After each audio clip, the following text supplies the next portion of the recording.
Alasan Indonesia mendukung keanggotaan Timur Leste di ASEAN. Timur Leste diterima sebagai anggota ke-11 ASEAN secara prinsip pada 11 November 2022 melalui KTT Phnom Penh di Kamboja.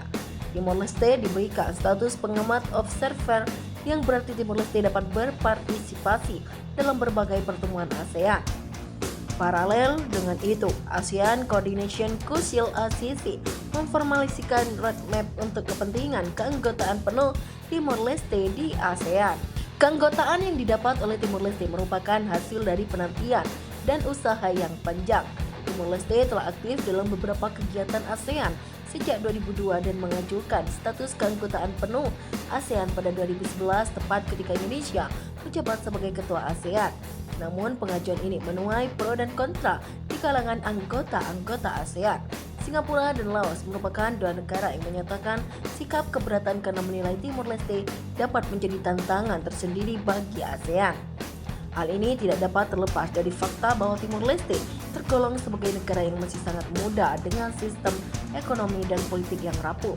Bagi Singapura dan Laos, keadaan tersebut dapat membebani dan menghambat integrasi di antara negara-negara ASEAN. Namun di sisi lain, Indonesia merupakan negara yang paling vokal menyuarakan dukungannya terhadap Timor Leste sejak masa kepresidenan SBY hingga Joko Widodo. Indonesia memegang peranan yang sangat penting terhadap diterimanya Timor Leste sebagai anggota ASEAN. Indonesia melalui Menteri Luar Negerinya pernah melakukan upaya lobi kepada Singapura dan membawa masalah keanggotaan Timor Leste ke dalam ASEAN 22 Summit di Brunei Darussalam tahun 2013 silam. Indonesia juga memberikan berbagai bentuk bantuan pengembangan kapasitas dalam rangka mempersiapkan keanggotaan Timor Leste di ASEAN. Bantuan Indonesia ini ditunjukkan secara konkret melalui 5 bidang kerjasama. Dalam bidang politik, Indonesia membantu Timor Leste terkait dengan diplomasi perbatasan dan konsultasi isu-isu pertahanan dan keamanan strategis. Dalam bidang ekonomi, adanya kesepakatan terkait dengan pertukaran komoditas perdagangan. Dalam bidang keamanan, adanya kerjasama tentang dukungan logistik dan perlindungan hak kekayaan intelektual.